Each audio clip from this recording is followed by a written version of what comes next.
nakalipas ay ibabalik natin. Ipapaalala ko sa'yo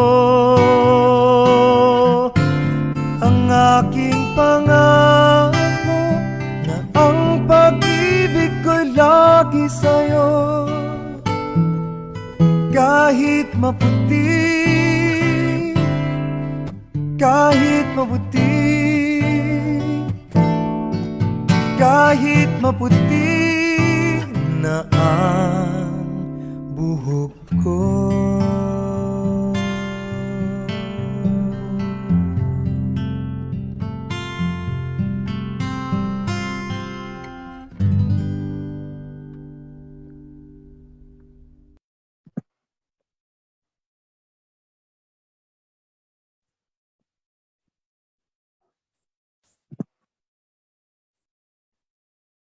A very warm welcome to everyone, and thank you for joining the Simbulan and Estella families, VERA files, and the UP Journalism Department today to celebrate Chit Estella's 64th birthday and to launch her book, Tatlong Kuwento para sa Batang Pilipino. This Zoom event is being streamed on the Facebook page of VERA files. I am Yvonne, and I shall be your host this afternoon. We'll start the program with the singing of the national anthem.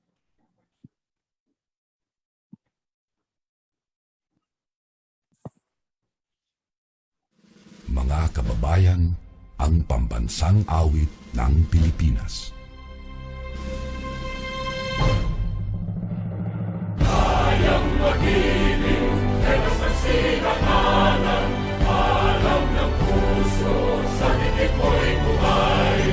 Lupang hinirang, tuyag ka ng magiting, sa mandulupin, di ka pasisingil, sa nagatak tutok sa simoy at sa langit ng pagaw, ay hinatang tulakaw, sa pagkayang minamahal, ang isang ng matawad mo'y tagumpay na nagtitingin, ang bituin at araw niya kailan ang ay di magtitingin.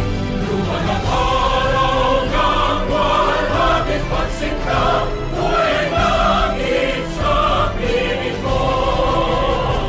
Ang inigaya na pagkay mga amin, ang mamatay ng dahil sa'yo.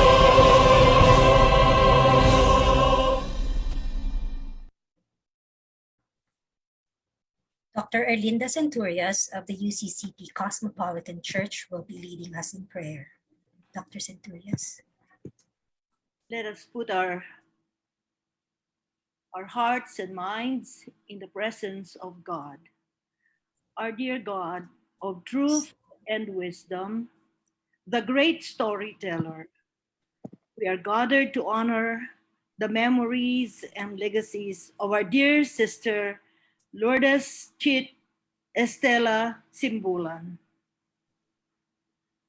Lord, we honor her on her 64th birthday and her 10th death anniversary. And the fact that we are gathered here to launch her book, Tatlong Kuwento para sa Batang Pilipino. We honor, O God, her deep spirituality, shared in many forms of her writings, that showed her courage and strength and fortitude in the realities of our times during martial law. She is a martyr and a hero. In writing to her nephews and niece, Gino, Carlo, and Helene, she taught us that things that can scare us are most what they seem, are not what they seem. Just like our fear of COVID and the structure of oppression and repression that we currently experience now. That indeed our oppression, when we deeply understand them, can lead us to our liberation. Allow us to read these books with this in mind and endow us with the same courage and spirit, indomitable spirit that was present in the life of our Sister Chit. That hopefully we will understand what is right and wrong. Hopefully we will get Solomonic wisdom.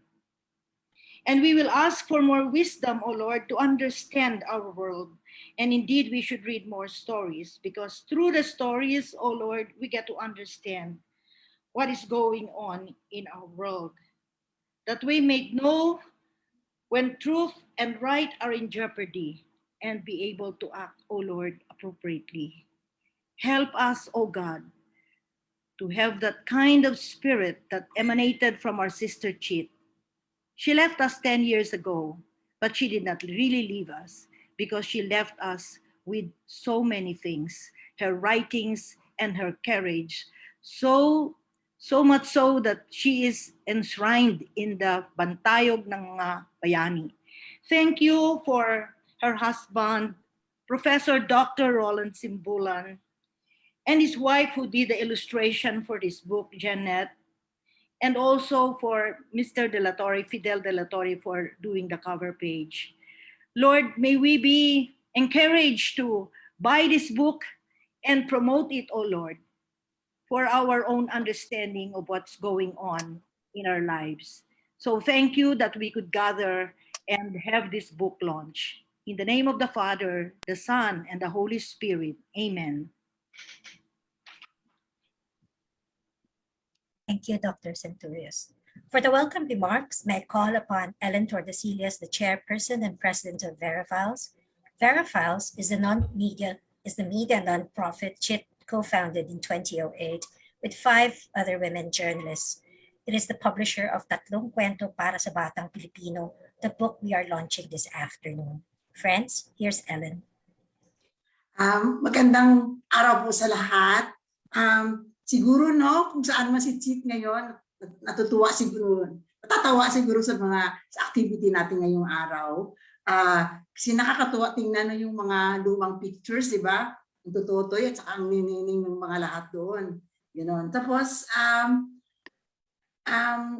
ngayong araw kasi, matutuwa siya kasi nilo-launch natin ngayon yung kanyang tatlong kwento para sa Batang Pilipino na iniwan niya, na mabuti lang na discover ni Roland habang nag-aayos siya ng mga bagay-bagay ngayong panahon ng lockdown.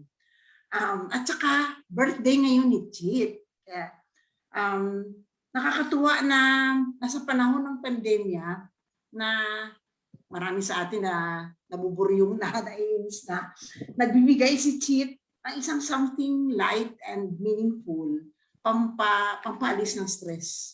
Tapos, kaya parang si Chit talaga, Chit talaga yung mga attributes na yan. Ang makwento sa aklat na sinulat ni Chit ay para sa kanyang mga pamangkin. Ngunit sa pag-publish nito, pamana ito ni Chit sa ating lahat, bata man o hindi bata. Ganun. So, sana marami sa atin ang makakabasa nitong kanyang mga sinulat. Kaya happy birthday, Chit. Salamat, Ellen. We're delighted to have this afternoon 2 people who are very close to Chit to deliver the messages on the occasion of her birthday and the launching of her book. First, representing the Estella family, Chit's brother, Hil. Let's all welcome Hil Estella.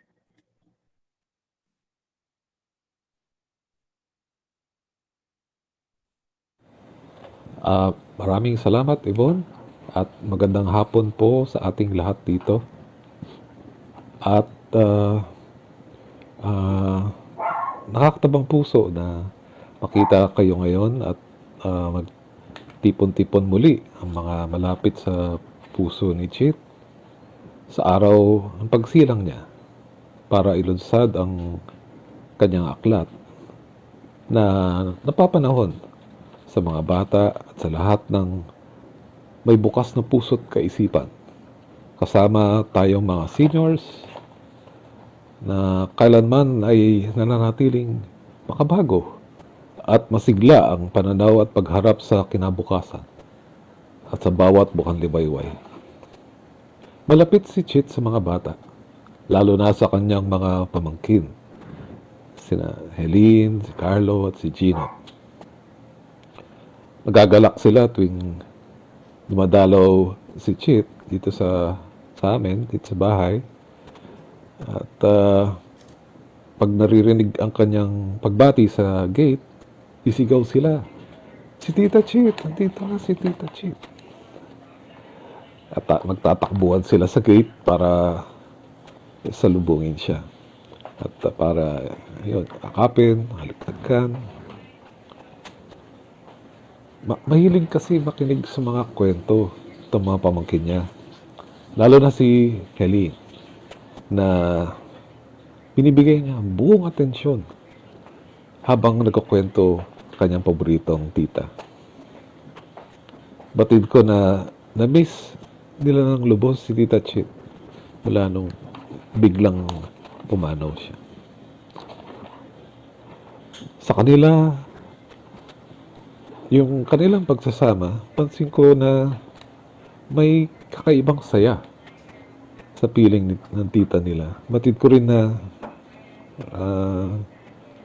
yung mga pinapamahagi mga kwento ni Tita Chit sa kanila ay talagang madaling maalala nila at madaling pumasok sa kanilang kaisipan. Itong mga aklat na iniwan ni Tita Chit para sa kanila ay nagiging tulay sa mga magagandang alaala at sa mga aral na pinamahagi ni Chit.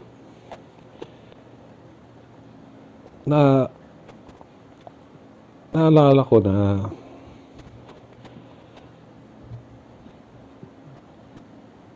minsan, nakita yung mga bata, actually si Helene, kita niya mga bata sa lansangan.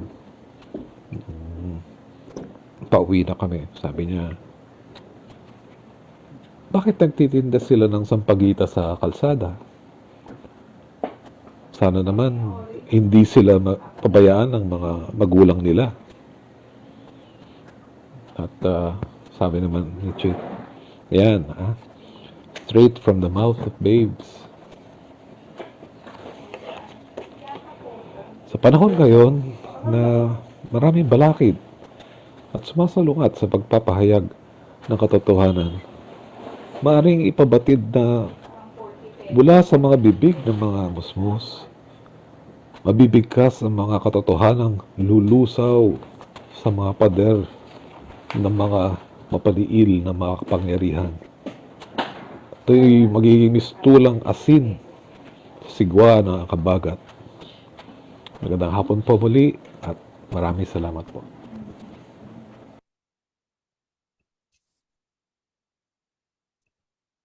Salamat, Hil, sa iyong mensahe.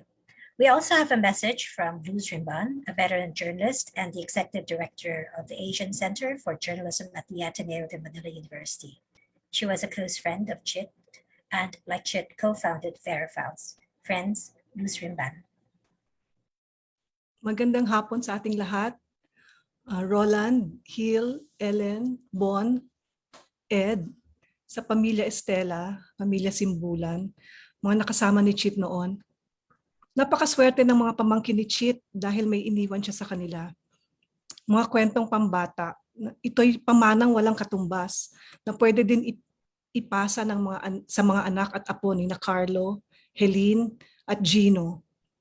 Mga pamangkin ni Chit to whom she dedicated the 3 stories.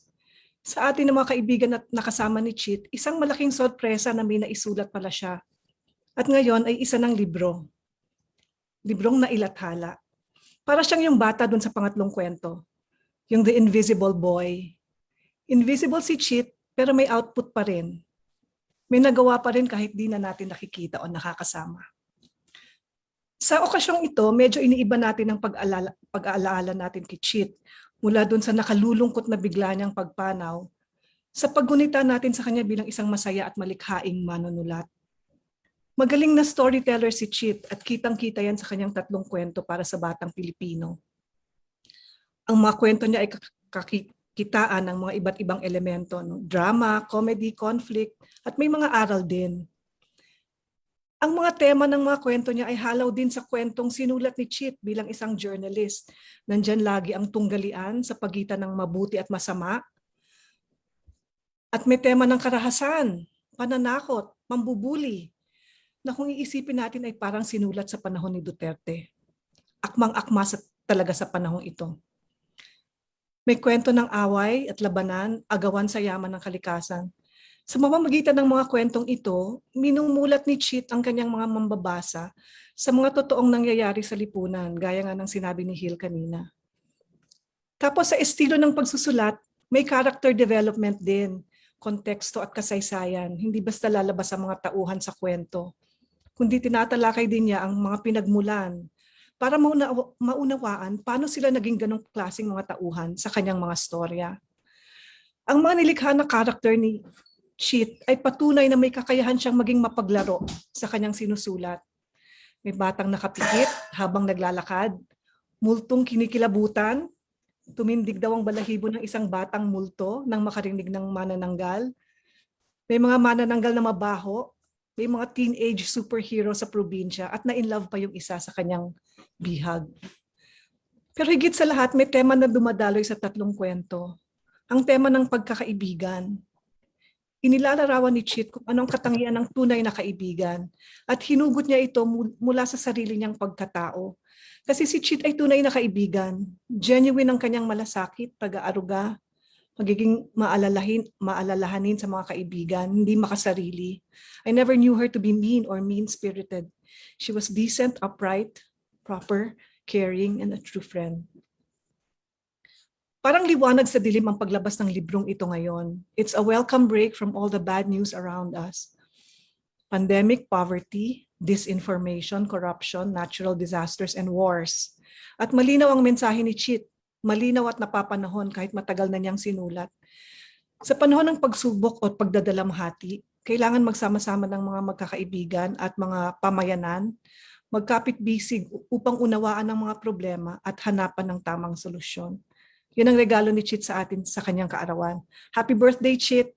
Maraming salamat po. Maraming salamat, Luz. Let me just gather myself, sorry. Tatlong Kwento para sa Batang Pilipino is available at Popular Bookstore and the PGX Fair Trade Market in Sikatuna Village, Quezon City. Because of the pandemic restrictions, you can order a copy of the book from either of them and have it delivered to you. But we'll be giving away a few copies of the book this afternoon. To win a copy, you just need to answer correctly the questions we'll be asking throughout the program. Those in this Zoom meeting and those watching the event on VERA's Facebook page can join. That means we will have two winners for each question, one from among our guests in Zoom and one from Facebook. The mechanics are really simple. First, I'll ask the question. You then type your type your answer in the chat. The first person to give the right answer down to the spelling will be the winner. That means you need to be like a good journalist, both fast and right. Should you win, a VERA staff member will message you directly during the program to get your contact details and have the book delivered to you. So, let's start with the first question. Ready na ba kayo? Can I get an emoji? Just to know that game na kayo. Ay, di ako pinapansin. Hindi kami marunong nun. Ano ba kayo? Pahingi ng reaction sa chat or Anong gagawin? Ayan, meron na ako. Isa Hindi ko pa marunong. lang. Oh. Anong gagawin? Ayan, yeah, si Babette. Nakikita ko na. Ready na si Babette. Yan, sila Miko, sila Yana. Okay. Sige.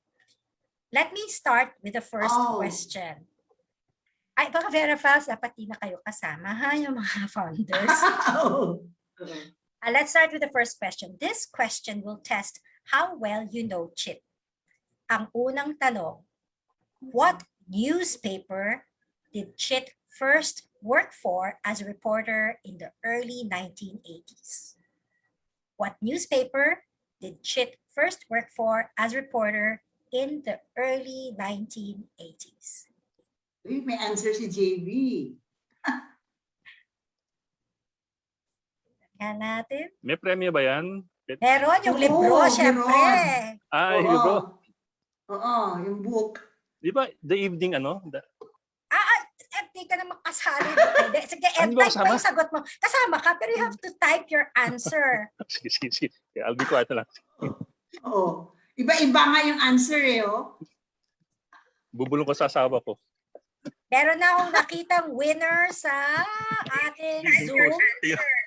Can I ask the VERA Files team to find out if there's a winner sa ano? Ano ba Yes. ang tamang sa... May panalo na ba sa Facebook? May sumasali ba sa Facebook? No winner sa Facebook. So we have a winner for question number 1. And it's of course Professor Georgina Encanto. Georgie, congratulations. It's the right answer is the Evening Post. Great. Please wait for a direct message from a VERA Files staff member during the program. Kukunin nila yung contact details mo. It's Georgie. Okay. Chit is more known to the public as a journalist. The book we're launching today gives us a different glimpse of her as a short story writer in Filipino. Tatlong Kuwento para sa Batang Pilipino consists of 3 stories Chit had written for a niece and her 2 nephews when they were still very young. These stories were their Tita Chit's priceless Christmas presents. We've invited all 3 of them this afternoon to read their favorite passages from the book. Let's first listen to Carlo Estella, the son of Chit's brother Ian and his wife Rita. Chit had written Ang Batang Matapang at Ang Multong Duwag, the first story you'll find in the book for Carlo. Carlo, the floor is yours.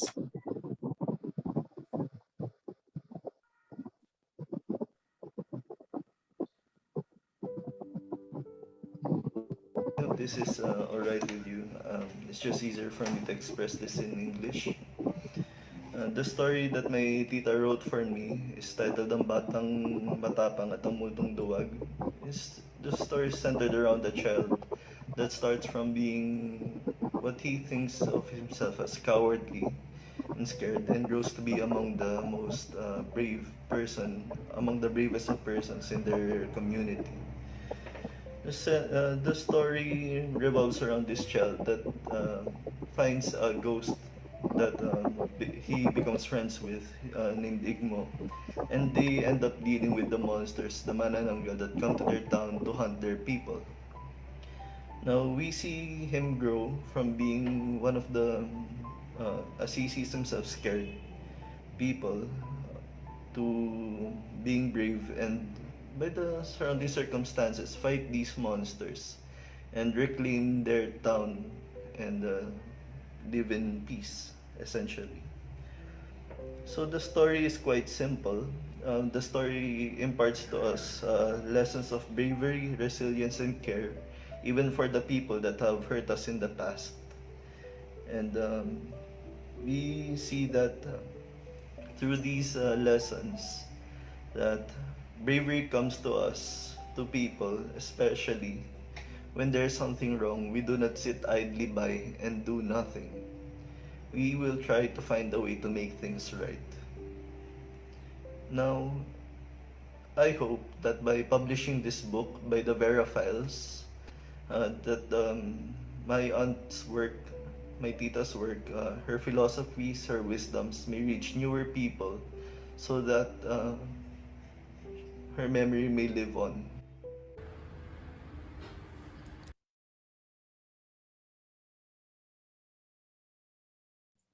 Salamat, Carlo.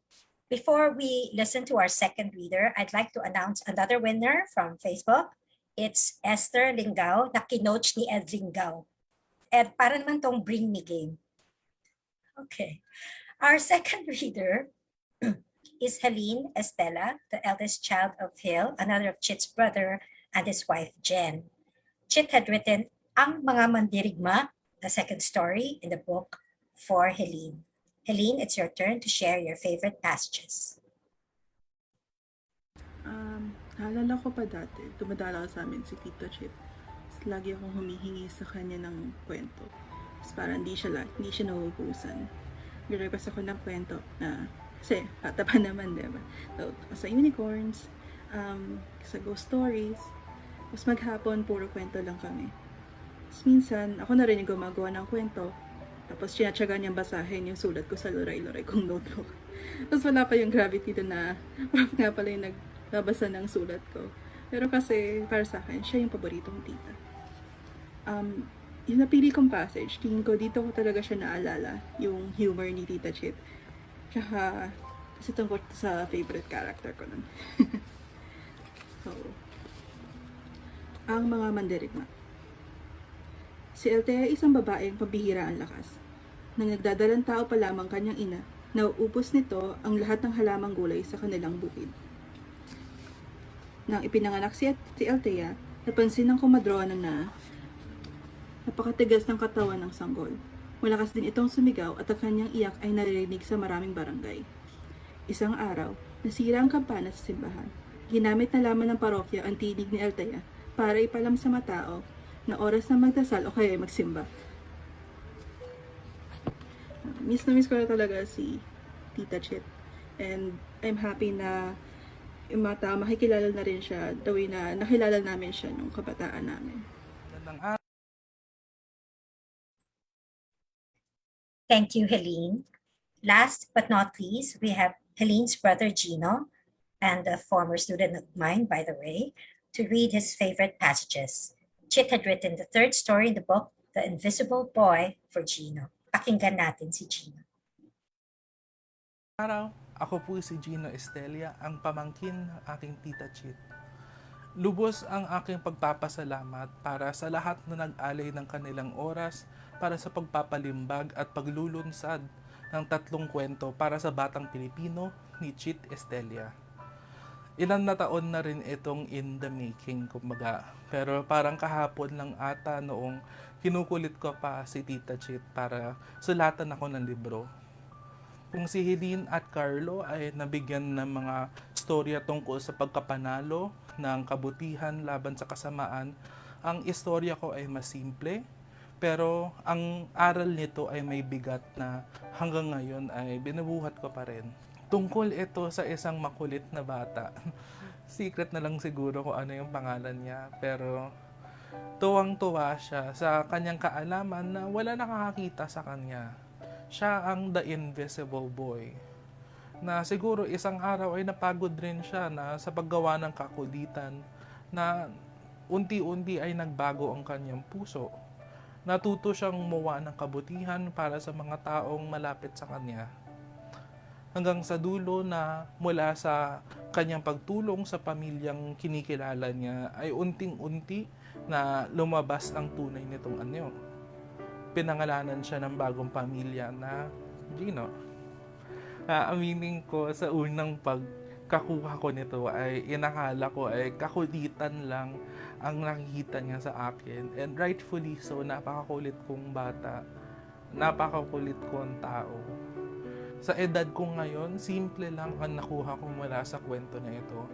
Gumawa ng kabutihan. Huwag hayaan na bigyan ka ng dilim ng lakas para gumawa ng kamalian. Sa tingin ko, hindi naging visible ang Gino sa kwento na yon dahil lang sa kabutihan niyang ginawa. Mas dahil pa ito sa pagkakahanap niya ng mga tao na tinuturing siyang mahalaga. Nung nawala ang aking tita Chit, ay pawang liham itong istorya para sa akin na nag-iiba-iba ang kahulugan niya sa bawat pagbasa ko nito. Iba ang kahulugan niya sa akin noong high school, iba ang kahulugan niya sa akin noong college, at iba rin ang kahulugan niya ngayon na ako'y nagtatrabaho na. Napakahalaga ng teksto na ito para sa akin at nais ko na ibigay muli ang aking pagpapasalamat sa mga tao na nagpalimbag nito. At sana ay makakuha sila na mas marami ng mga aral rin galing sa The Invisible Boy. Muli, maraming salamat sa inyong lahat. Oras na para maging invisible.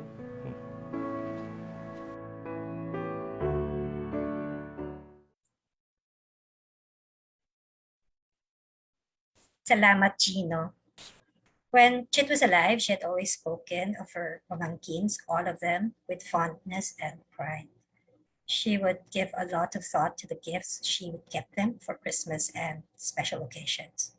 Speaking of gifts, it's time to give away 2 more copies of Chit's book, Tatlong Kuwento para sa Batang Pilipino.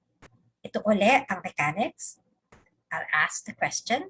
You type your answer in the chat. The first one to get the answer right will be the winner, and a VERA staff member will be in touch to get your details. Guests in this Zoom meeting and those on Facebook may join. Are you ready for the second question? Marunong na ba kayo magbigay ng emoji? Paningin ng emoji. O deadman nyo lang ako? Oh, yan. Ayan, may emoji ako. Hey. Okay. Ito ang pangalawang tanong.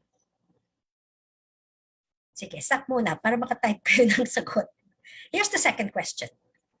What is the title of the story Chit had written for her nephew, Carlo? What is this? What is the title of the story Chit had written for her nephew, Carlo?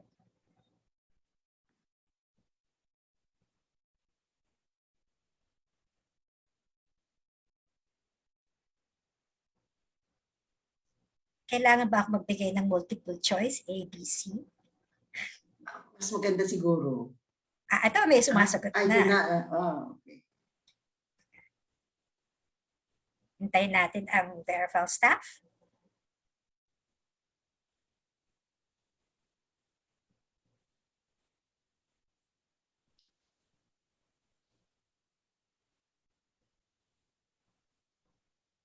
Do we have one joining from Facebook?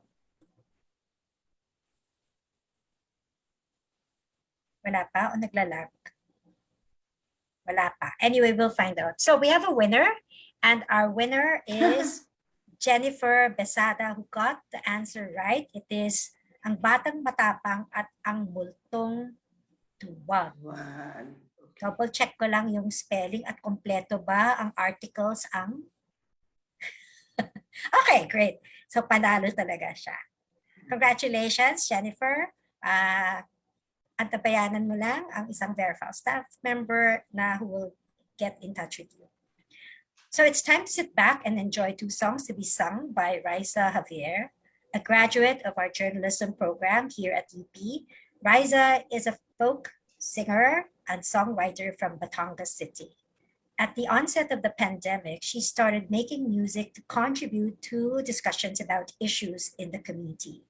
Raisa will be singing Usad Tayo, which she composed herself, and Balita by Asin. She has recorded both songs to make sure that there would be no technical disruptions. Ito po si Raisa.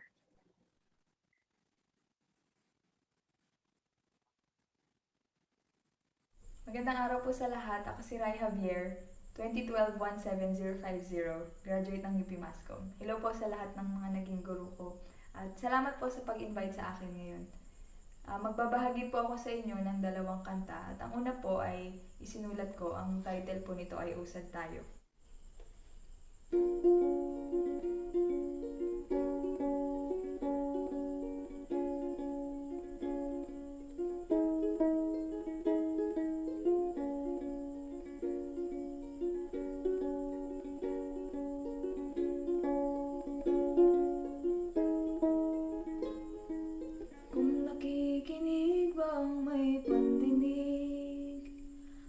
Nagbabantay ang nakakakita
Ang pagpapakatao'y matimbang sa salapi.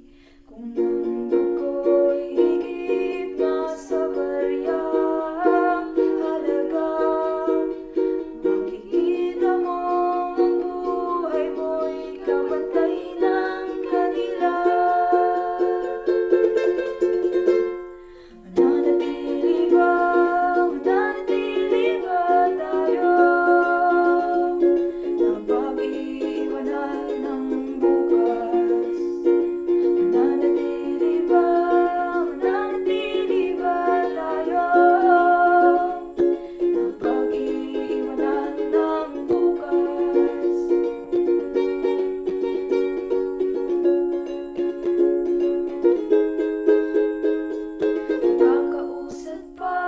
Makakausap pa tayo kung babawiin natin ang bukas.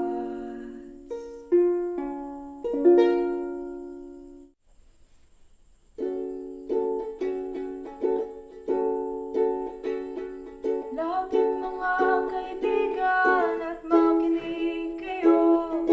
Ako'y may dala-dalang balita galing sa bayan ko. Nais kong ipamahagi ng mga kwento at mga pangyayaring nagaganap sa lupang pinangako. Ang lupang pinanggalingan ko'y may bahid ng dugo. May mga lorong di makalipad na sa hawlang ginto.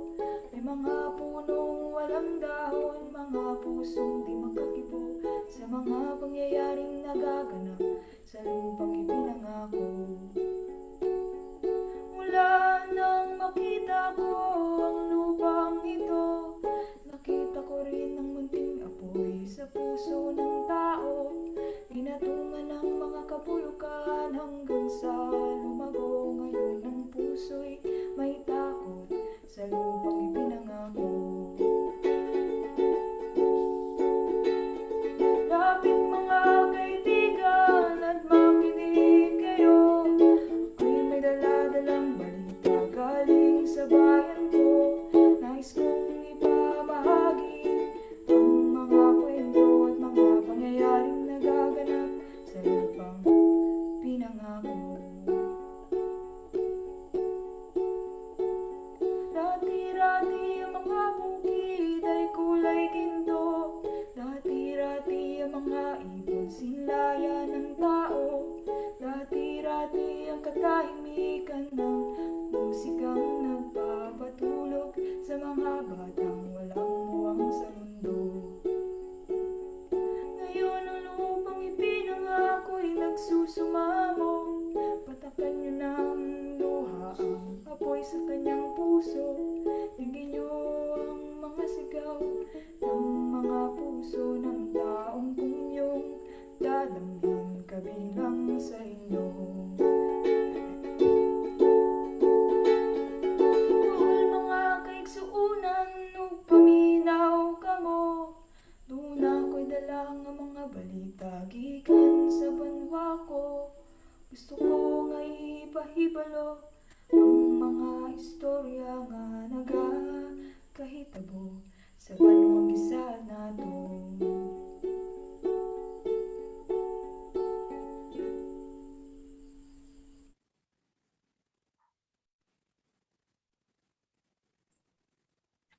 Maraming salamat, Raisa.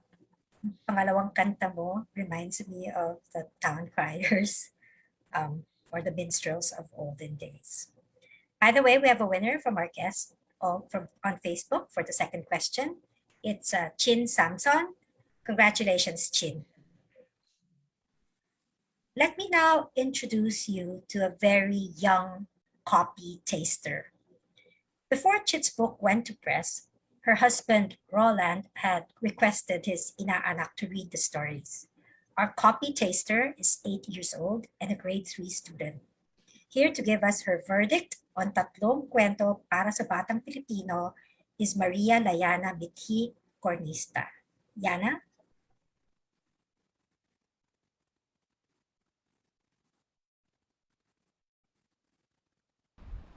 Magandang araw po sa inyong lahat. Ako po si Layana Cornista. Nasa ikatlong grado sa Nest School. Ako po ay proud na inaanak ni Ninong Roland Simbulan. Saya po ako na naunang mabasa ang librong ito ni Professor Chit para sa aming mga bata. Mayroong tatlong kwento sa libro. Sa unang kwento na ang batang matapang at multong duwag. Paborito kong bahagi ay nang maging magkaibigan sina Jeryo at Igmo. Si Jeryo ay walang kaibigan kaya naging masaya siya nang maging magkaibigan sila ni Igmo. Ito ang mga aral na natutunan ko. Maging matapang at maniwala sa sarili para magtagumpay ka sa mga nais mo gawin.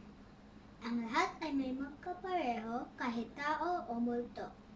Hindi mahalaga kung ano ang itsura ng bawat isa. Ang mahalaga ay ang kabutihan ng loob. Sa ikalawang kwento na ang mga magdirigma, ang paborito kong tauhan ay si Maslo dahil matalino siya. Ang paborito kong bahagi ay noong naging magkaibigan na ang dalawang bayan. Ito ang mga aral na natutunan ko. Huwag kumuha ng mga bagay na hindi sa iyo nang walang paalam. Hindi maganda ang ginawa ng mga tao sa bayan ng Hardin dahil kumuha sila ng pagkain, halaman, tubig sa bayan ng miseryo. Hindi dapat mag-away ang mga bayan. In the third and last book, The Invisible Boy, my favorite character is Gino. He is the invisible boy who went from naughty to kind. He did lots of pranks before, but when he helped Simon and Arto the dog, he became nice and regretted the mean things that he did. When he did good things, he was seen little by little. He was not invisible anymore, and he became part of Simon's family. My favorite part is when Gino could be seen. Here are the lessons I learned. Always be kind. It's better to be kind to people than be mean and naughty, because good things will happen to you. The book is good because the writers were creative. There were many mythical creatures and interesting people. I love that they have mysterious characters.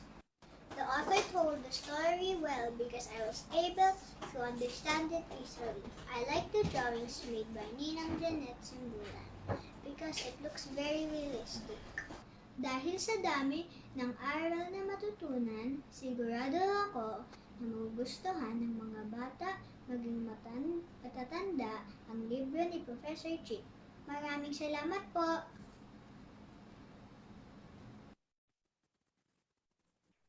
Maraming salamat, Yana, sa iyong pag-share ng verdict mo sa libro ni Tita Chit. At maraming salamat for summarizing the lessons Chit had wanted to emphasize to young people like you. Let's hope that readers will put these lessons into practice. On to the next item in our program. How is Chit remembered by her colleagues? We have 3 of them with us this afternoon to share their recollections. First to do so is Maria Cristina Rara, an assistant professor at the journalism department here. Professor Rara is formerly a producer of PTV4, an animal welfare advocate. She used to host Kwentuang Pets on DCUP. She's now part of the university's Emotional Support Animals program. Friends, let's welcome Professor Rara.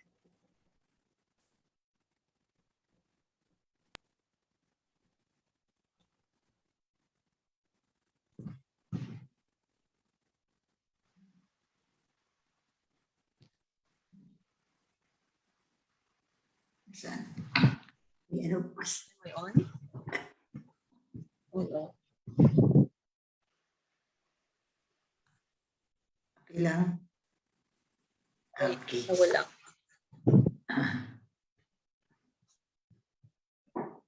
Ay, Krista. Okay. Yeah. Am I on? Can you see me? Yeah, Yes, Krista, we Oh. can see you. Okay. So, hi everyone. I didn't expect to be the first to talk, but anyway, when Roland asked me to talk about our escapades, me and Chit. Sabi ko sa kanya, are you sure? Kasi baka mag-iba ang tingin ng mga tao kay Chit or ma-shock sila or what. And he said, he asked me to read Chit's 3 stories for children, and that convinced me na maybe it was okay to talk about mga escapades namin. So Roland, walang sisihana. I asked you if you were sure and you said yes. Kasi po, Chit, well, she was 100% journalist, steeped in news. She knew, she was very much into what was happening and all. But pag kaming dalawa nagkasama, iba yung pinag-uusapan namin. Kasi she had a hidden passion pala. She had a great interest for the paranormal, the occult, and even the esoteric. So I don't know how we both felt that we were both interested in this. So we ended up always going out together, eating out, and talking about these things. And I remember a few times, really, really funny times. We had a lot of fun together. She came to my office and she said, Krista, nahanap ko na yung samahan mo ko, punta tayo doon kay Madam Auring. Nahanap ko na kung saan yung yung stall niya sa Circle C. And I said, hindi ako naniniwala dyan masyado siyang commercial, di ba yung siya ni Victor Wood.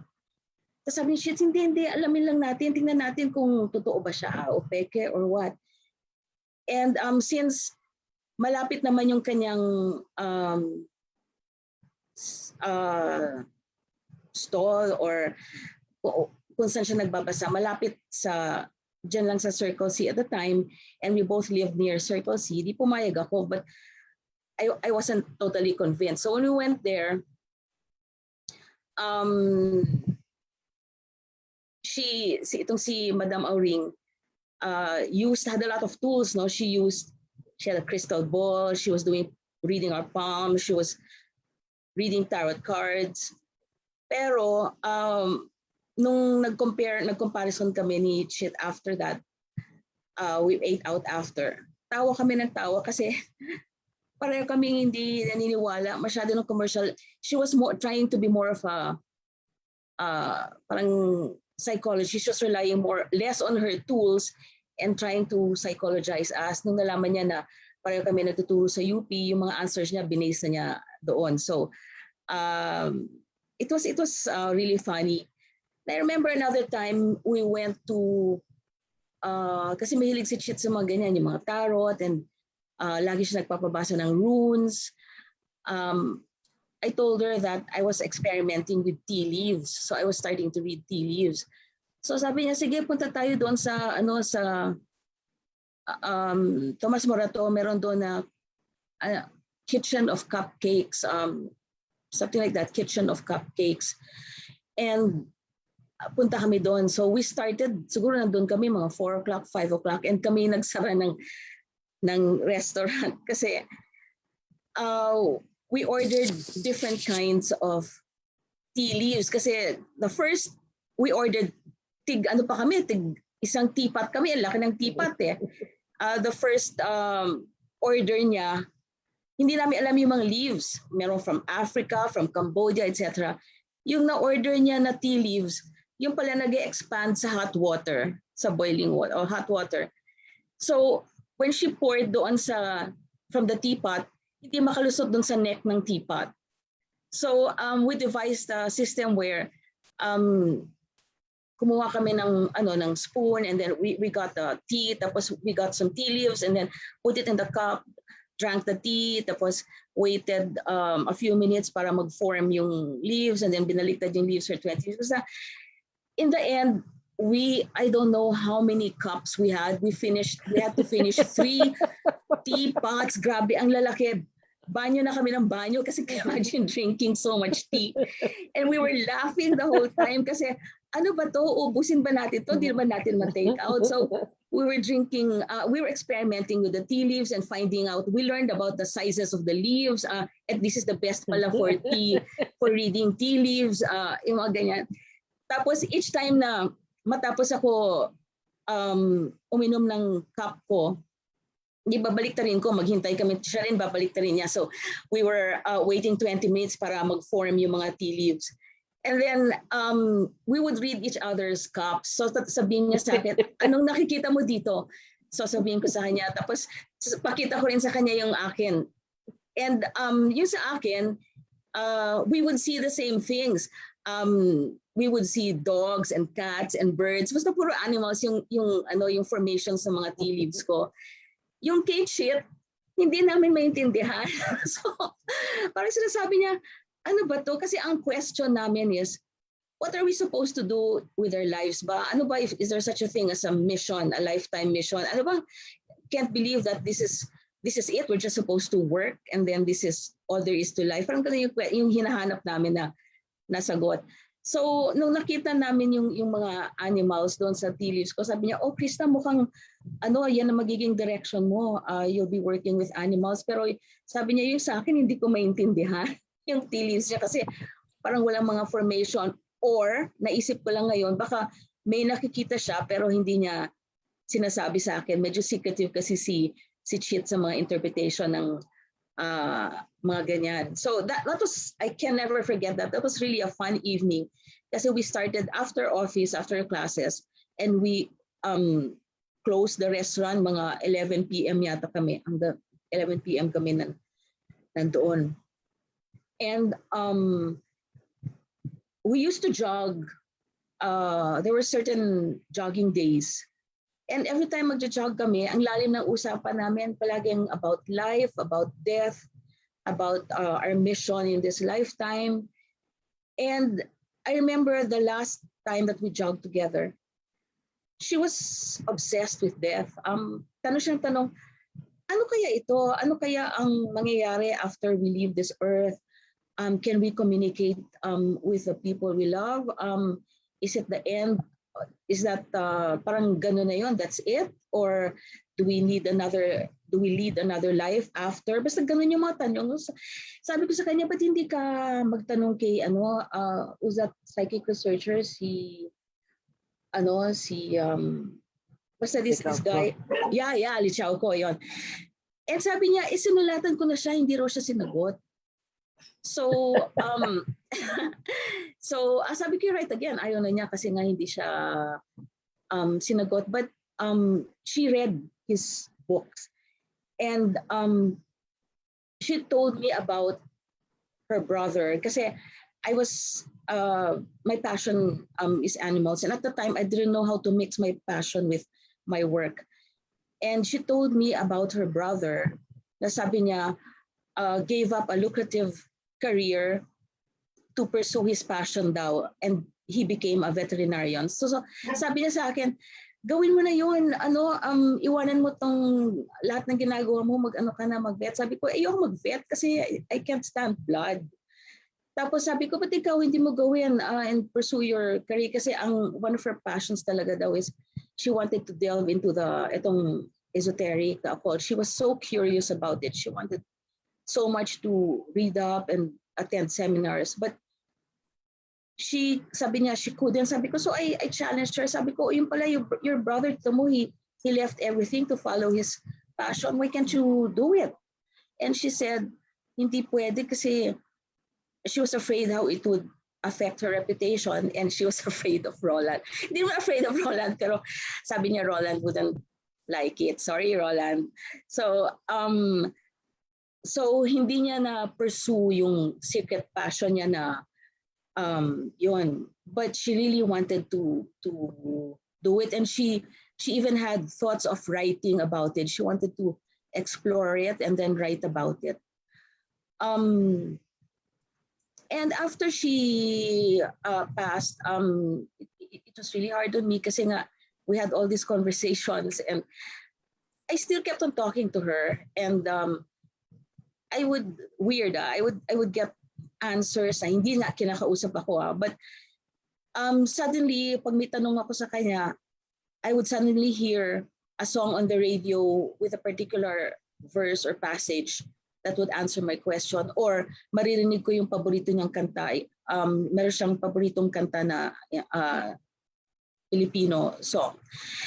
And sometimes suddenly I would find a book that she had told me about na gustong-gusto niya, or one day I was alone in my room and then suddenly may bumagsak from my shelf, and when I checked it out, mga comics na sinulat niya or inedit niya. Sabi ko, Chit, andito ka ba? And then I remembered it was either her birthday or her anniversary. So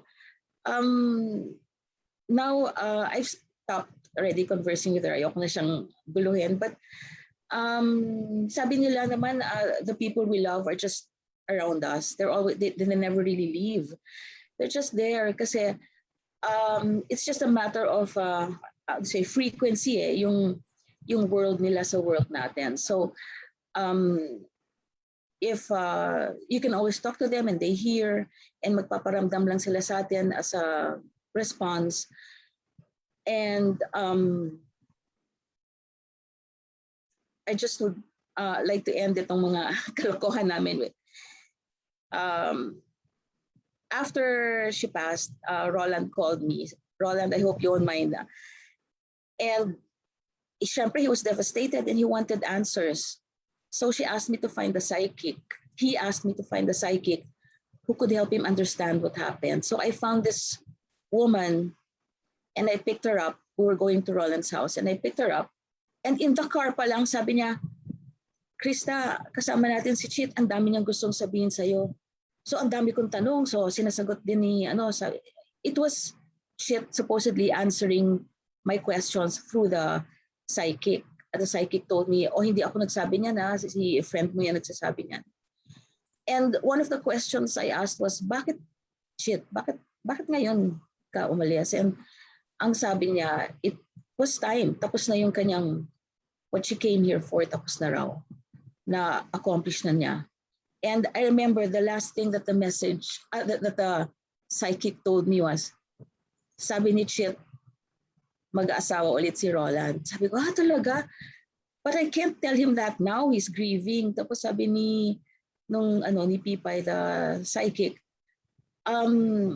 you will know when it's time. Sabi niya sa akin, sabi ni Chit, just tell him when it's time. So, the time came. I think about 2 years later yata, or 1 year later. And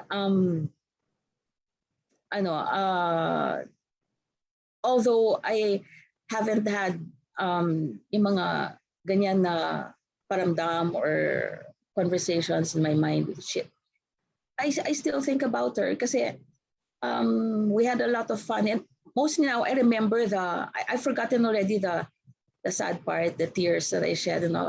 What I really remember now is the fun times, yung mga kalokohan namin going to Madam Auring and to that restaurant to read our tea cups, our tea leaves. Those are the things that I remember of her. And I'm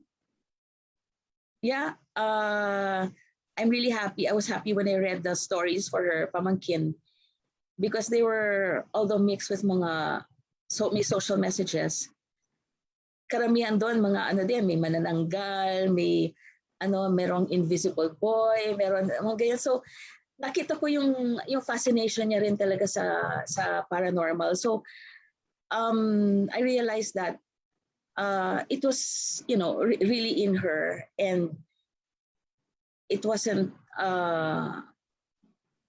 something naman pala that was really hidden. Hindi lang niya ina-out sa public, but it was really her. So, yun lang po. Thank you for this opportunity, Yvonne and VERA Files, to talk about her and remember her. Thank you.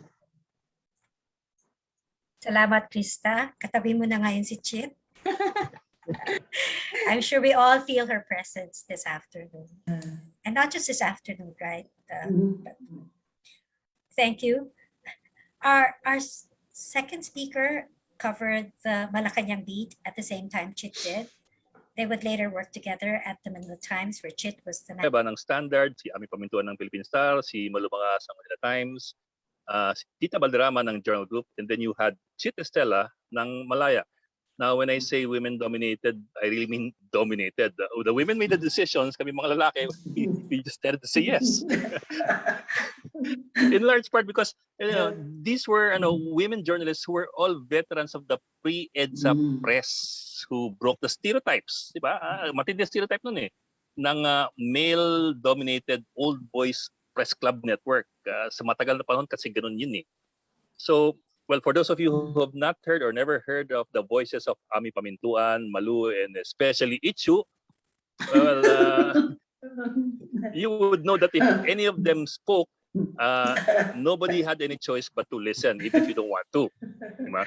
But this is where Chit really stood out Sa gazebo o dun sa press office sa Kalayaan building, it was Chit's quiet and very well measured voice that usually carried the day.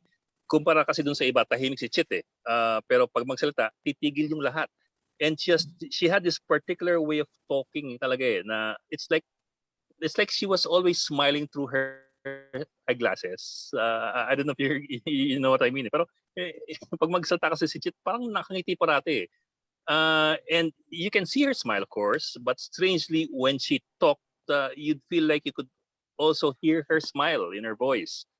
And most especially when the topic was about food, which is probably one of Chit's favorites. Pero seriously, she had this unusual quality of being able to be both soft-spoken yet very firm. So pag nagtaas ng kilay si Chit, which is very seldom, tumahimik ka na lang.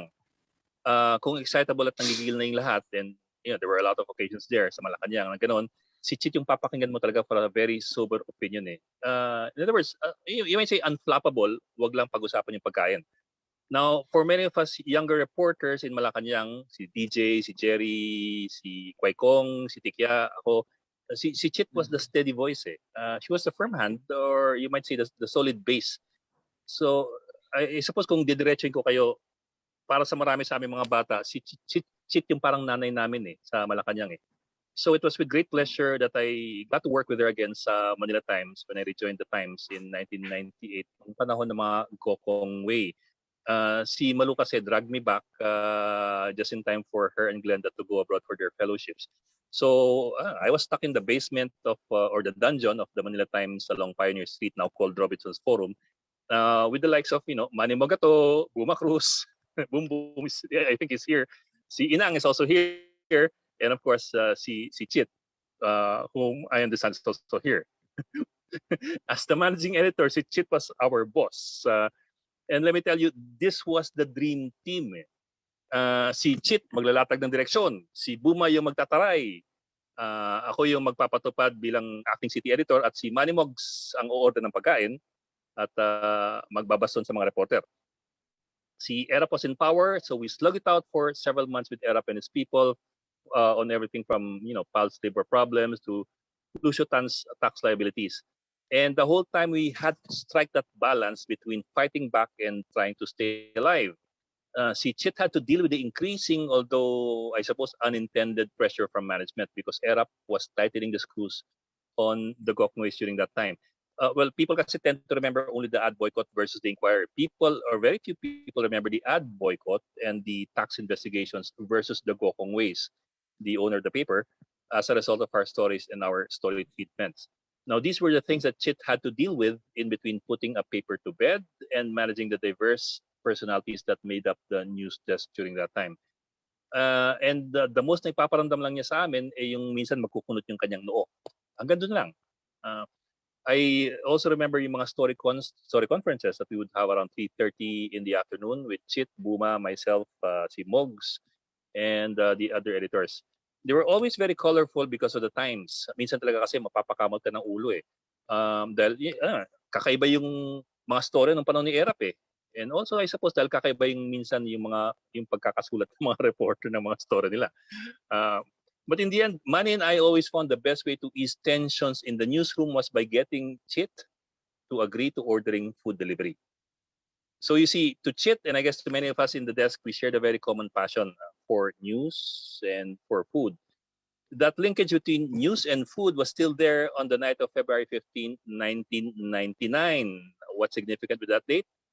Well, I remember we were eating in the pantry, or what pretended to be the pantry of the Manila Times, dahil para siyang bahay ng ibis at daga na minsan lamang inuupahan namin. Kumakain kami ni Buma, ni Chit at ni Mogs matapos isara yung dyaryo, yung at least yung front page. Not sure kung ano kinakain namin noon, malamang post-Valentine's na pagkain. Bigla ang pumasok ba naman to si Joel Gaborni na nandito ata ngayon, siyang business editor, para ibenta yung kanyang storya.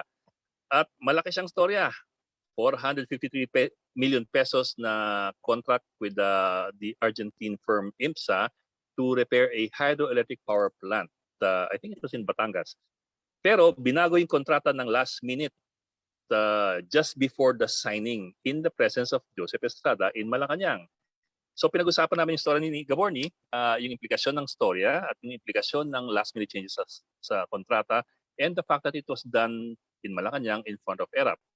So ang napagkasundang ilabas the next day, yung questionable alterations dun sa 400 million peso contract, and ERAP being there as the unwitting ninong. Janjaran! That was February 16. Of course, this touched off a firestorm that would affect not just our jobs, but also a lot of our friendships for many years to come, unfortunately. Nagalit si ERAP, at ito po yung interesting, hindi kunestyon ni ERAP yung detalye ng storya. Ang kunestyon niya yung pagtawag sa kanya bilang unwitting ninong, dahil pinagmumukha raw siyang mafia godfather. So nagsampa ng demanda, 101 million pesos si ERAP at I think si Ronnie Zamora against the editors. Well, we stood by the story. I remember this because we would talk about this every day. Si Chit, si Boom Boom, myself, and si Mogs. The Gokongways also stood by the story, but they could not stand by as the paper foundered. In the end, Chit remembers Robina saying that there was really nothing wrong with the story. It was just that the family feared the pressure from government on their many other businesses. Of course, we're talking about Cebu Pacific and the Robinsons and so on down the line. So it was really very heartbreaking for us as a group when we decided to tender our resignations. Chit, as always, had the clarity of mind that this is what had to be done. There was a lot of back and forth and a lot of uncertainty. Pero si Chit malinaw itong kailangan gawin. And like I said, this was an incident that would test not just our profession, but also many of our friendships. So yun, bumitiw kaming apat, and I rejoined the evil empire that some people would call ABS-CBN. Si Chit and Buma and many of the Times staff soldiered on with Victorol to form the Pinoy Times. Kasi, well, if ERAP shut down the Manila Times, he was still going to get it from another Times. Now, it was a groundbreaking paper, a political tabloid, a tabloid na walang nakakubad, sabi nga ni Chit. And who best to man the fort than Chit Estella herself?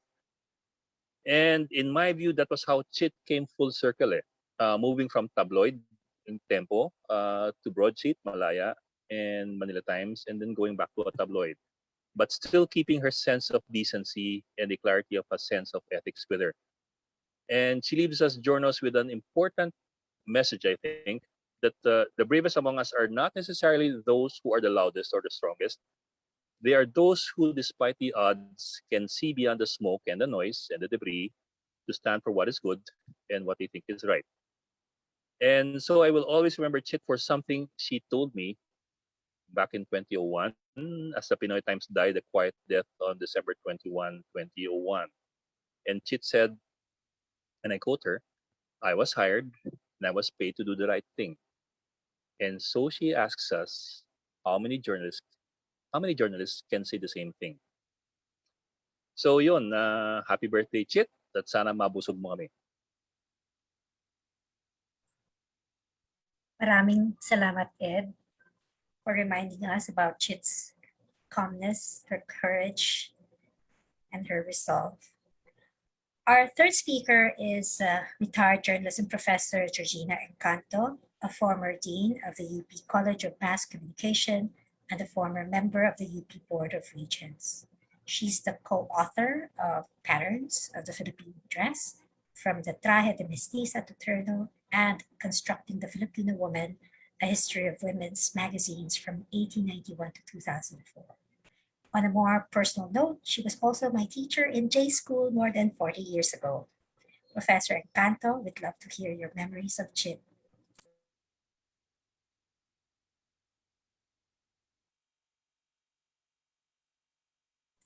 Georgie, you have to unmute. Yeah. Okay. Can you hear me now? Yes.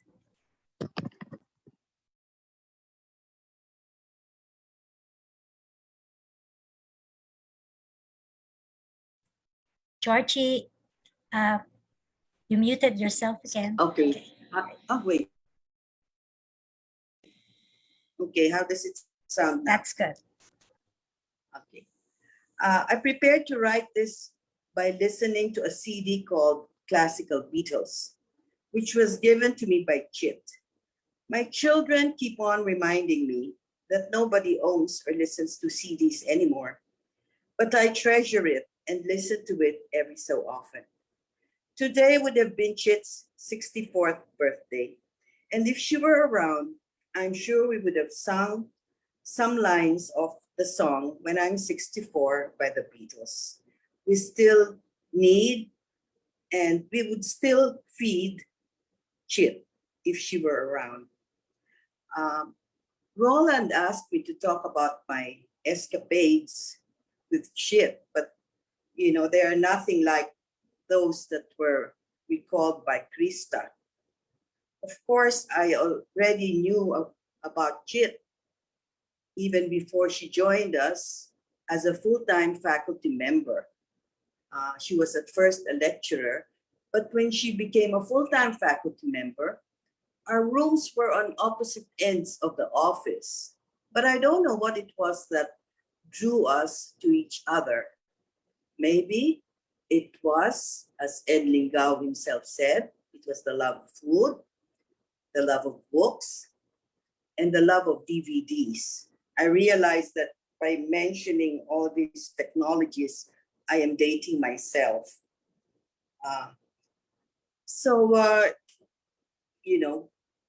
We would have escapades, but not at all of the kind that Krista mentions.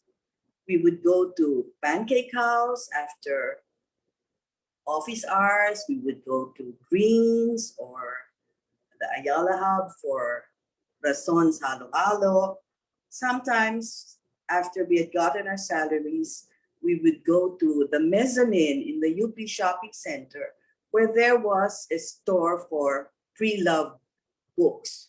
Or in our time, we used to call them secondhand books, that we would splurge on them. And one thing I noticed about Chit was that whenever we went to a restaurant, she would always order something for take home.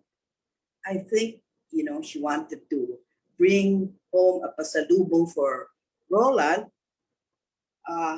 or, maybe she didn't want to have to cook anymore.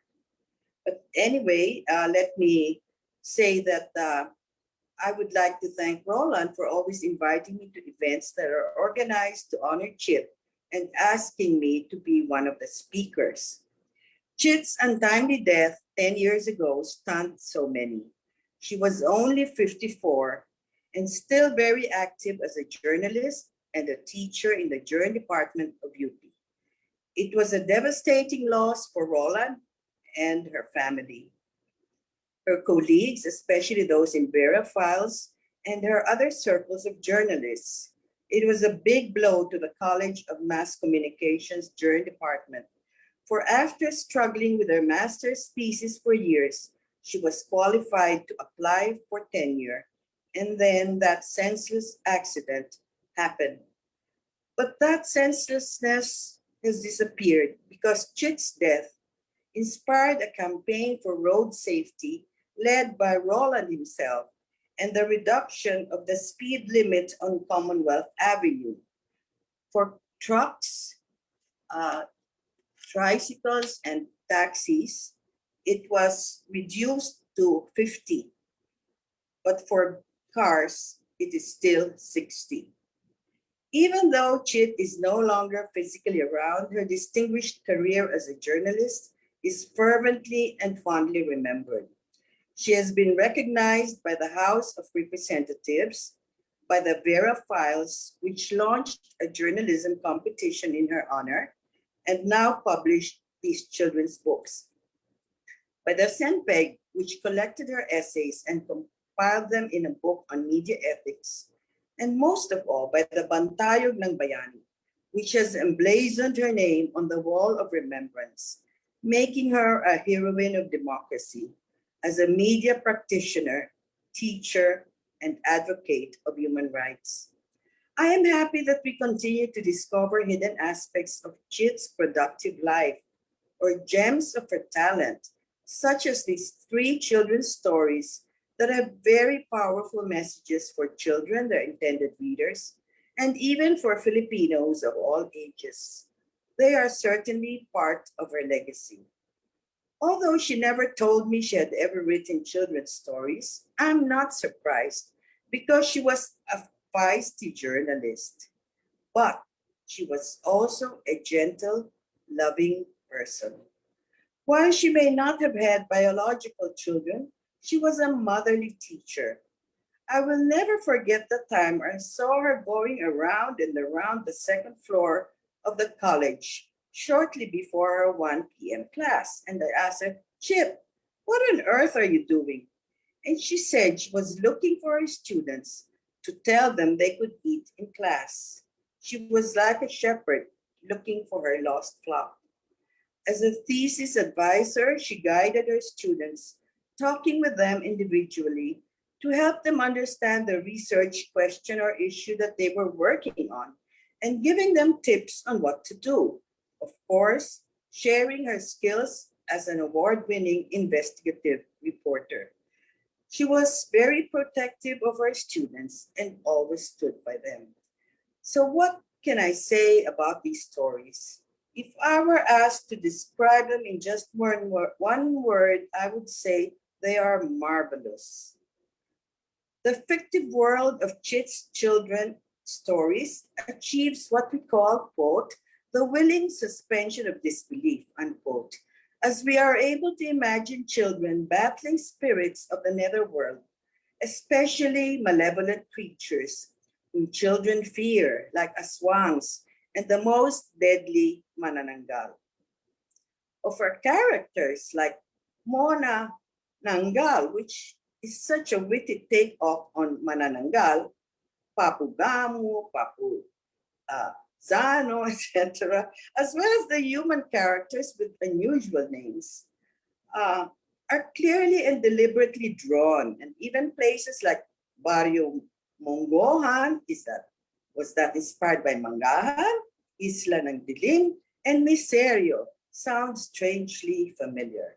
Her stories even have sound effects which make them appealing to children, but they are narrated in such a natural manner that we can accept the logic of children, like the small creatures in our folk tales, mosquitoes, tortoise, and other insects prevailing over formidable, huge adversaries by their wit and cunning, just like rubbing salt on the lower halves of the bodies of manananggals, which they have left behind to prey on people.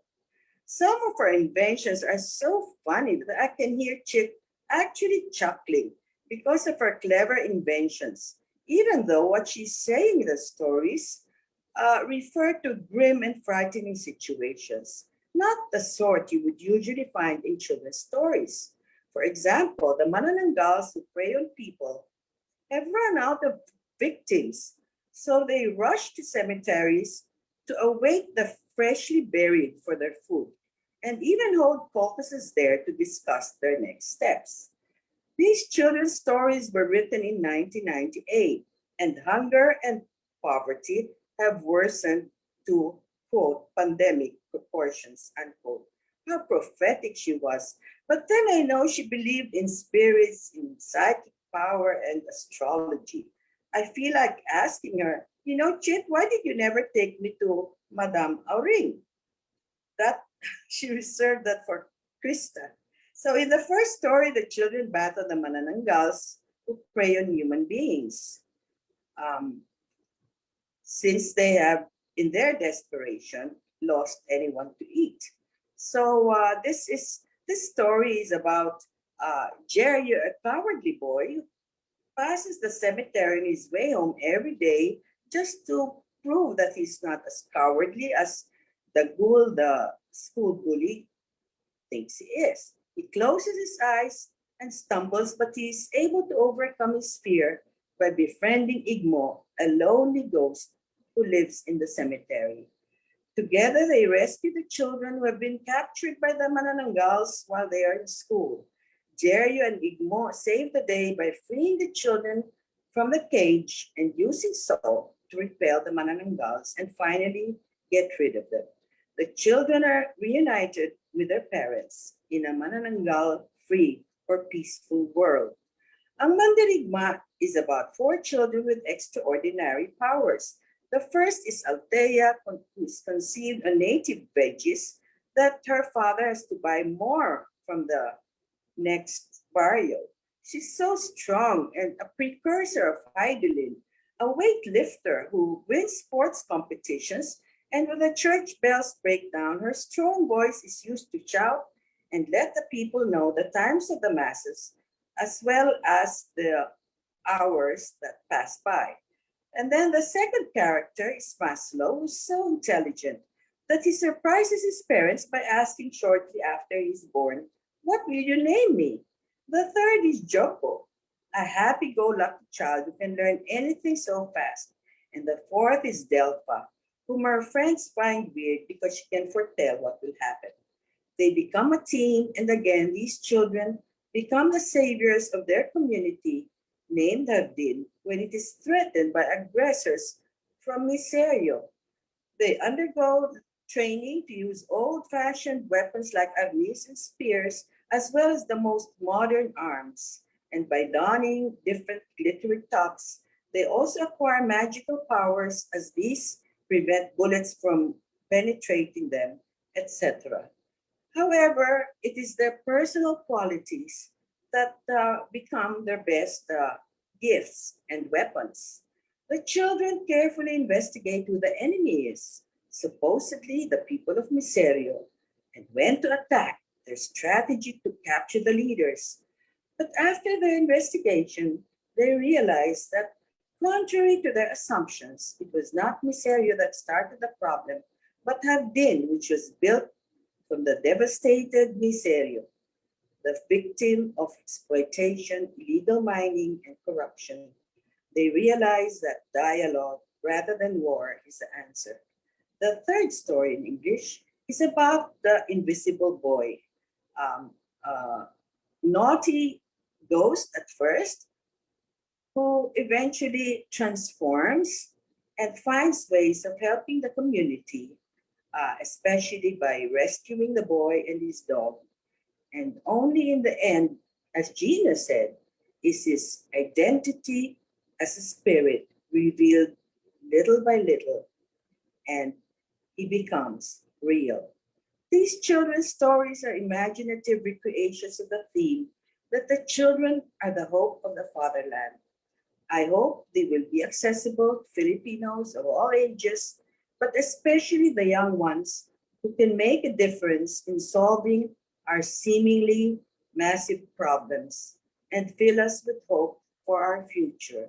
For as that song goes, I believe the children are our future. And as Jose Rizal himself always used to say, the youth is the hope of our fatherland. Happy birthday, Chit. We all miss you, but you continue to live in everything that you did with excellence. Thank you, Professor Encanto. Hindi ka kakanta when I'm 64? Or I'm already past 64, so okay, for Chit? Or, yeah. or happy birthday? Okay. Yvonne, Roland asked me to lead the singing of the birthday song, but you might want to make some more remarks before that, or to sing the song.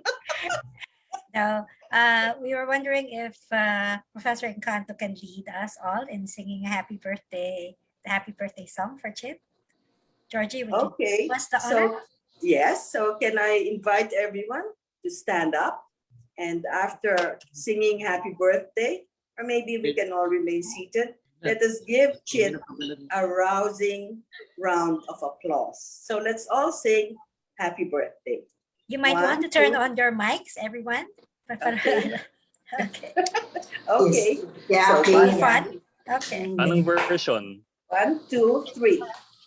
Happy Happy birthday birthday to you.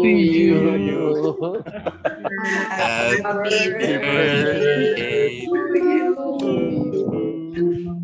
Happy Happy birthday. Happy birthday. Happy Happy birthday birthday to to you. Yvonne, I'm Nakakaya not to. sure you Ganda you po. don't regret that you told us to turn on your mic. Anyway, let's give Kasi Chit a rousing round of iba-iba yung applause. internet speed natin. Kaya Hindi. Wala sa speed ng internet yon. Huwag na tayo wala ba magkamali. sa speed? Okay. Thank you, Professor Thank you. Encanto, for helping us greet Chit.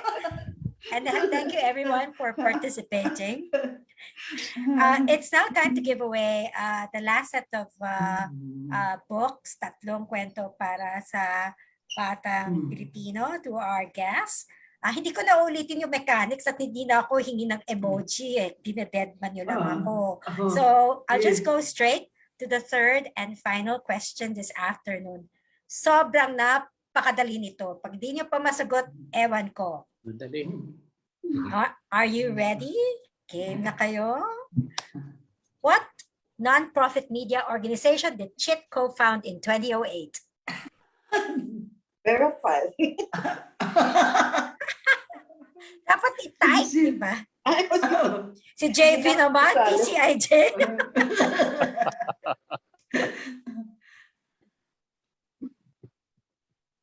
Okay. Iintayin ko yung aking mga judges to let me know kung sino ang winner. Sigurista pa tong si Lucille, meron siyang business entity and stylized. Do we have a winner, guys?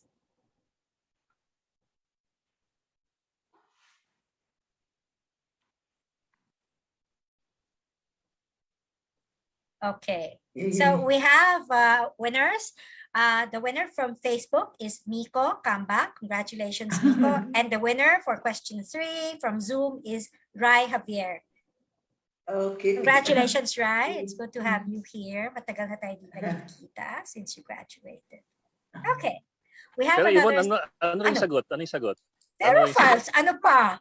Mali si Hindi, JV. mali ang pronunciation mo eh. Vera Piles. Vera Files, ano? Vera Piles. Oo nga. Si Raimonde. Nalakot si Raimonde. Si Serge Raimonde. Si Serge Raimonde, di ba? Kasi hindi pa kilala yung Vera Files. Tapos we put out the story on Mikey Arroyo. So sabi niya, ano ba yung Vera? Sino ba yung Vera Piles na yan? Anyway, thank you for reminding us about that. We have another special number this time from Paul Galang, a multi-awarded folk singer and songwriter. He's, of course, legendary for using Filipino folk singing to elevate people's political consciousness and express discontent against injustices. Our guest has also recorded his song for this event. To sing the song No Borders, let's all welcome Paul Galang.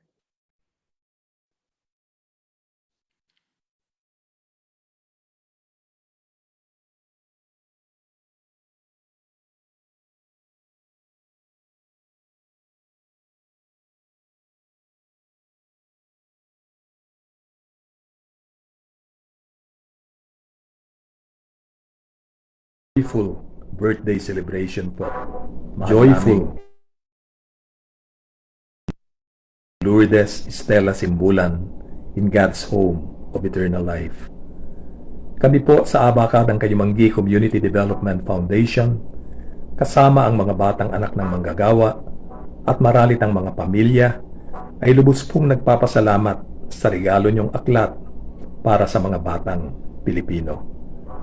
Isang malaking oportunidad din sa amin ang maging bahagi ng paglulungsad ng aklat na ito. Sa bahaging ito, nais ko po kayong handugan ng isang awiting aking isinulat na pinamagatang No Borders. At kasama po namin kayo in spirit sa pagsusulong ng isang makatarungan, mapayapa at makataong lipunan para sa mga batang Pilipino at bata ng daigdigan. Mabuhay po kayo. Maraming salamat at God bless.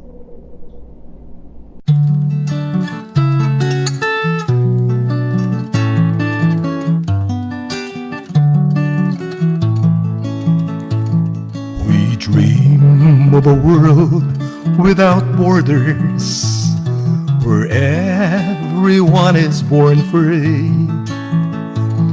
We dream of a humane society, where everything is shared equally, where every child is everyone's child, no fear of war and hunger.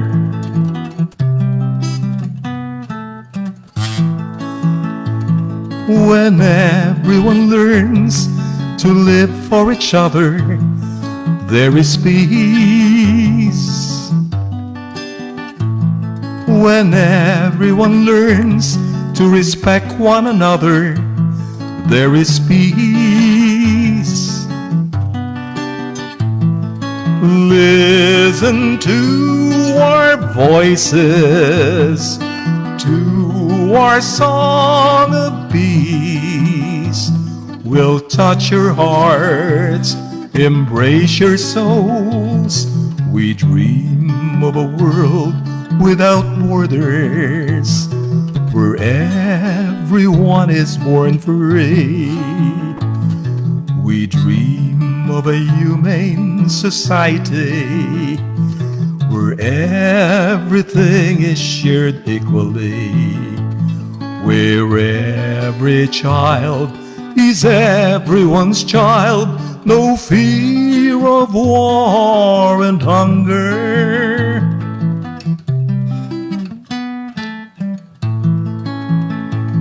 When everyone's just and no one is poor, there is peace.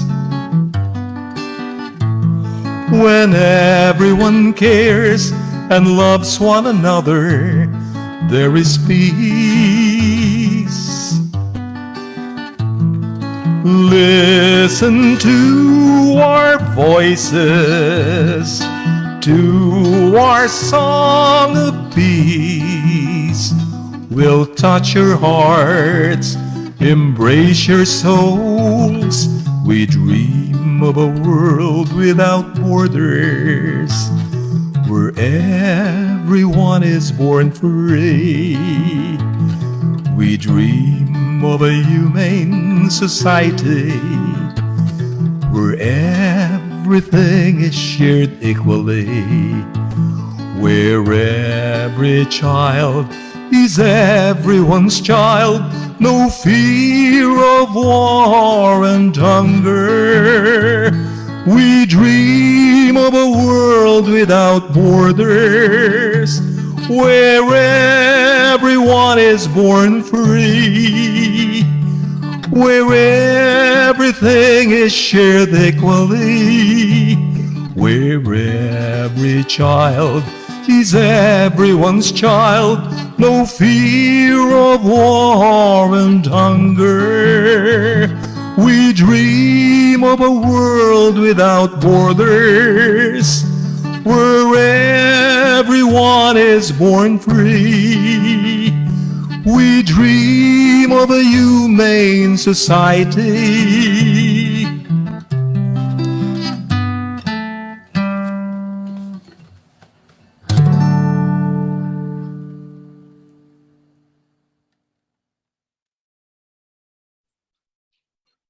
Maraming salamat po.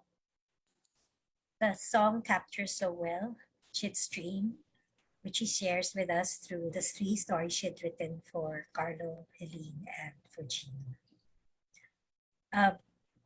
To cap this afternoon's program, celebrating Chit's 64th birthday and launching her book, Tatlong Kuwento para sa Batang Pilipino, is Chit's dear husband, Roland Simbulan.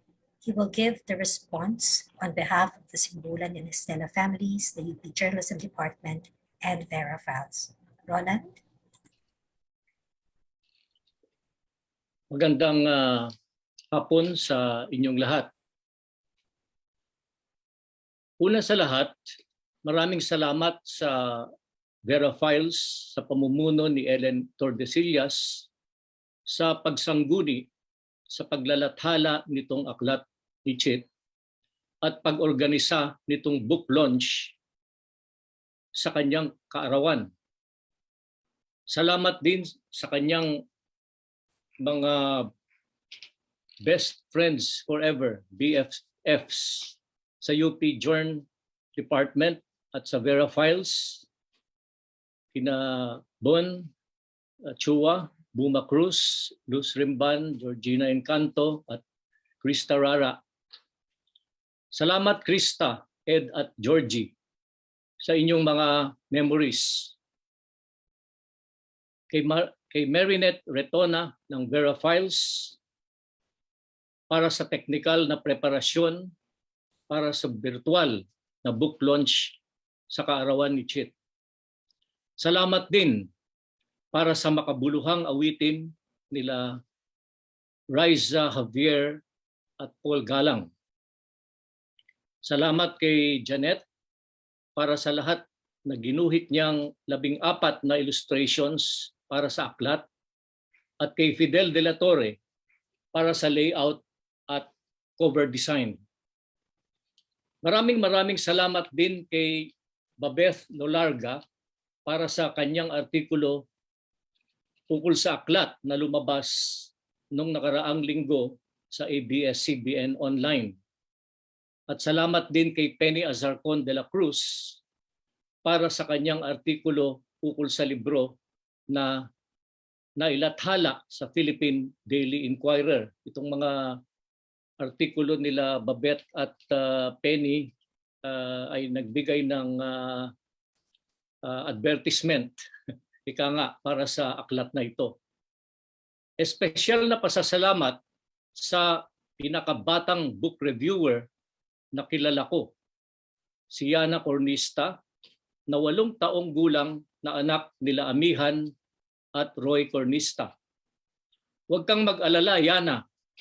Dadagdagan ni Ninong Roland ang Christmas gift niya sa iyo sa darating na Disyembre. At salamat sa lahat ng dumalo. Yung mga kaibigan ni Chit na hindi dumalo, huwag kayong mag-alala. Kayo na lang ang dadalawin niya mamaya.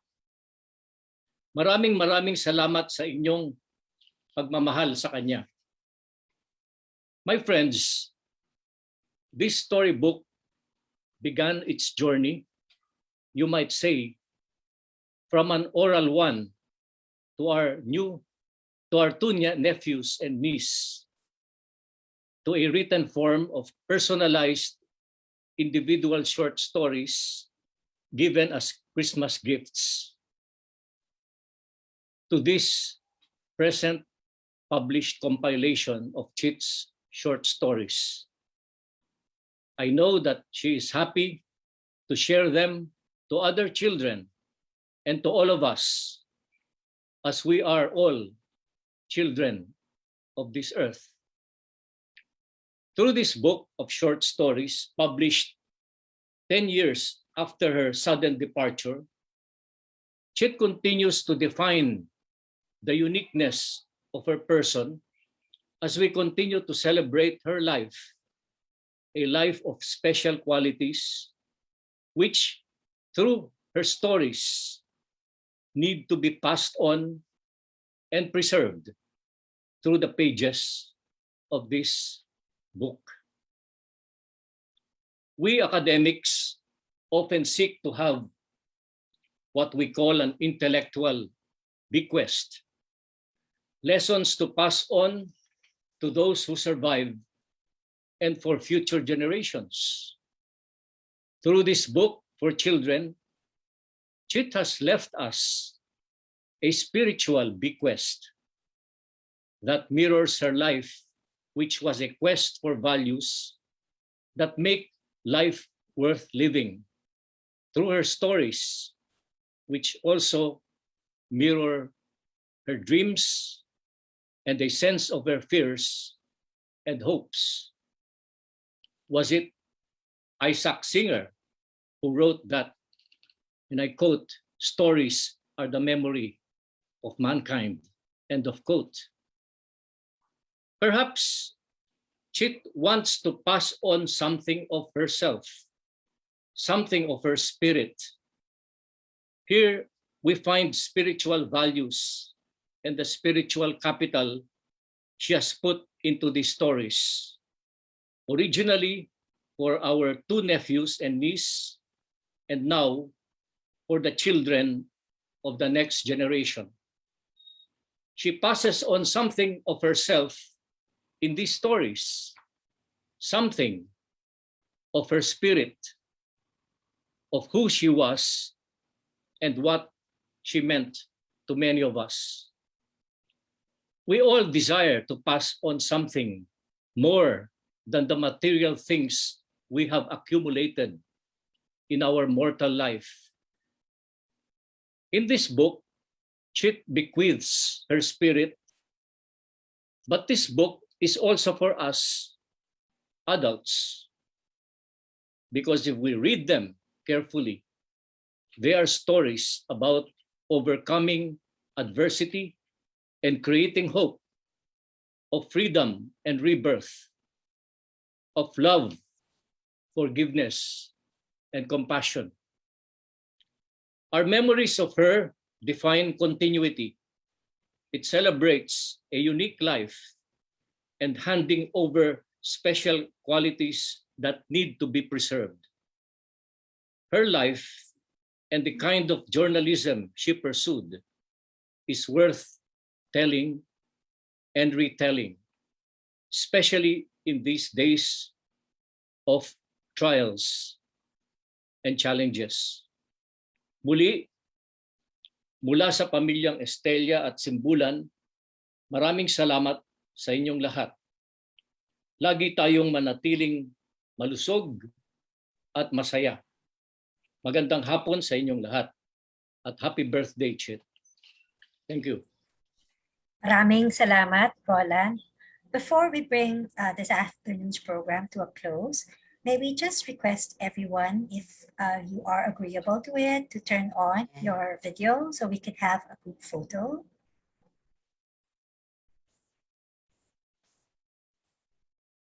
Para kay Chit. Yeah. Okay. Hello po, I will be taking the photo po. Ayan. 1, 2, 3, smile. Page 2 naman po. Ayan po. 1, 2, 3, smile. Thank you po. Thank you, JV. It's good to see you Okay, again. thank you, everyone. Thank you, everyone. Thank you, everyone. Let me just formally close the program. On behalf of the Simbulan and Estella families, the UP Journalism Department, and VERA Files, I'd like to thank all of you for taking time out of your busy schedule to join us in marking Chit's 64th birthday and launching her book, Tatlong Kuwento para sa Batang Pilipino. Again, you can get a copy of the book at Popular Bookstore and PGX Fair Trade Market in Sikatuna Village. You can order a copy of the book and have it delivered to you. The book is published by VERA Files, which Chit co-founded. The cover and layout design was done by Fidel de la Torre, and the book cover and inside illustrations by Jeanette Simbulan. Please do buy a copy of Tatlong Kuwento para sa Batang Pilipino and discover for yourselves how talented and compelling a writer Chit was. Magandang hapon uli sa inyong lahat at hanggang sa muli nating pagkikita. This is your host, signing off. Yeah. Thank you, Bon. Thank you, everyone.